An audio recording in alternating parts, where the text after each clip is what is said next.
If statements in RPGs have saved me a lot of time, or maybe I just wouldn't have done the things that I could do with them, so they haven't saved me any time, but they did allow me to do a lot more. I'm going to show you the output before I show you anything about the method. So here we have a one-shot. It's an RPG. Players wake up. They've been captured by goblins. Oh dear, oh dear. And yeah, here it is in PDF form. You wake up, blah, blah, blah. There's how gnomes turn into goblins. In this setting, goblins are gnomes that have been transformed, and ogres are humans that have been transformed, and so on and so forth. So we got all these different creatures and monsters, and we got the Warren. So, looking at the map, we got Area 1 here. There's a guy. He's got beds there. At least they got beds. And then up to Area 23, that's where the players can like fight out and oh no, get pushed back, maybe fight out a different way. Up and up they go, and off to Area 23. So let's see what happens there. Go right to the bottom, and there we are. Area 23, the exit. As the key turns, the door swings open and daylight floods in. So off the party goes. Unless you want a longer adventure. While that's fine for a one-shot, something that can be wrapped up in a night, I felt like more could be done with this, especially for a campaign interest. What if you don't want a one-shot? Well, if you don't want a one-shot, then, you know, light floods in doesn't really happen. So we've got the same map. Down we go. Dragon's Approach, 20, where's 23? I should have done this before. Okay. This... Room 23, this is where the party exit the lower portion of the Warren and enter the upper part. Round 2, ba-ba-bum, if you want to be just a little bit more hardcore. So we got some ogres with big weapons, some of them are armored, and a full new map, a new place.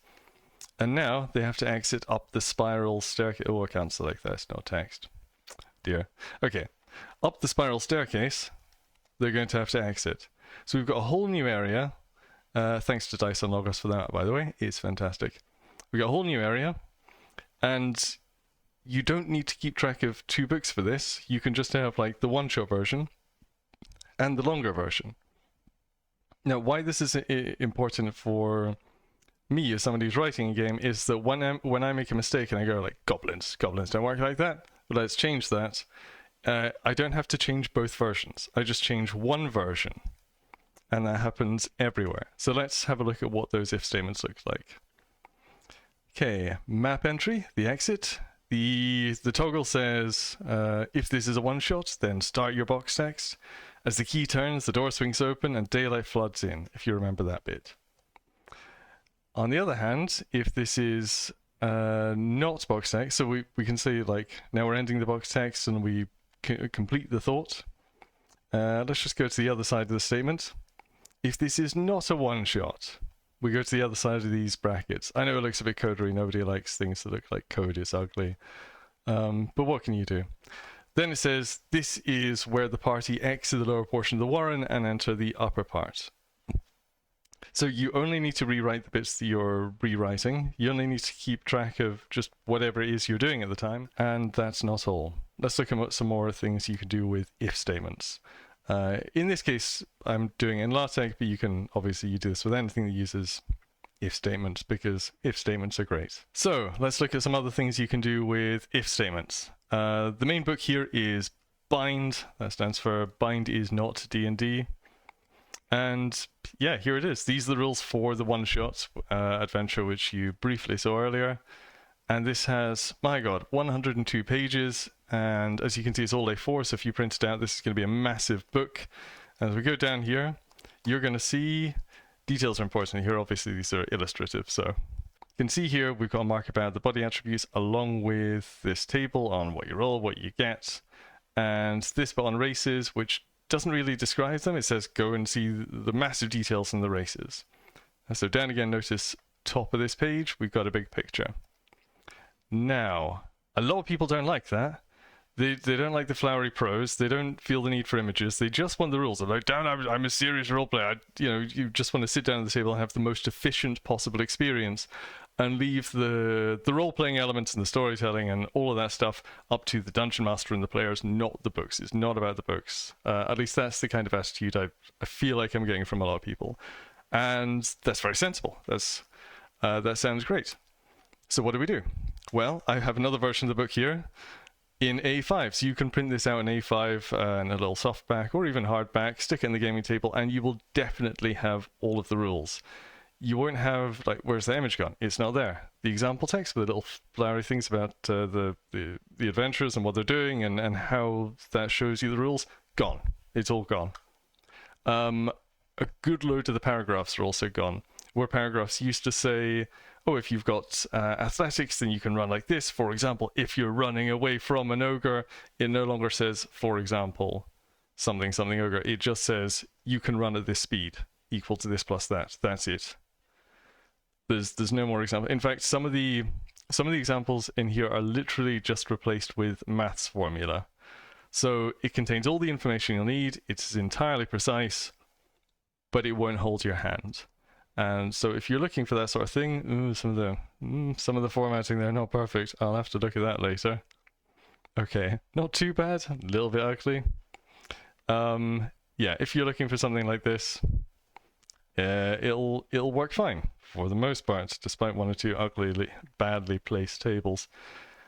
But yeah, so you know you're getting all the information here because it is literally the same source, except for just if statements throughout the book, just like last one, saying, if this is the long version, explain. If it's the short version, formula.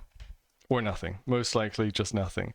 And you will never see any images in here wasting your printer ink. And one last one quickly, just for illustration. Here is Adventures in Fenestra. This is a campaign book. So on the left, you've got all this information. You've got, where's Eastlake? There we are. We've got Eastlake.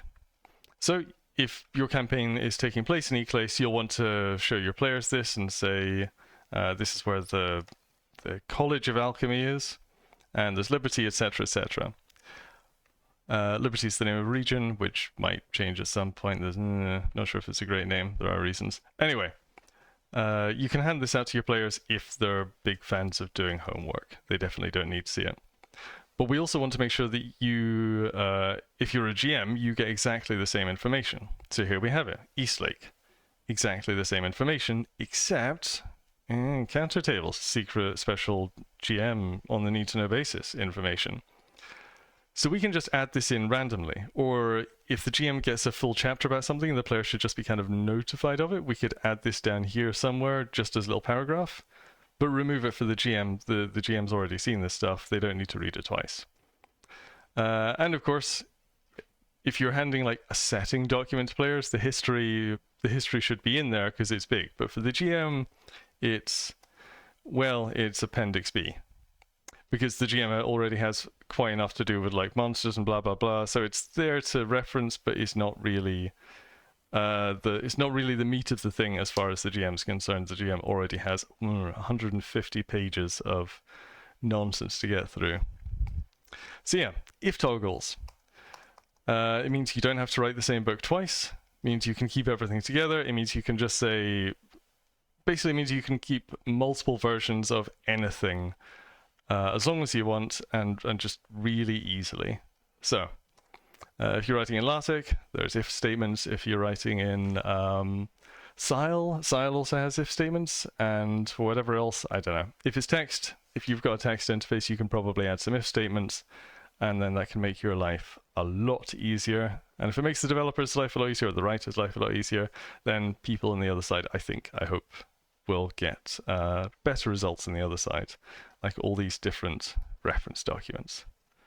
So yeah, I have no idea how to end videos.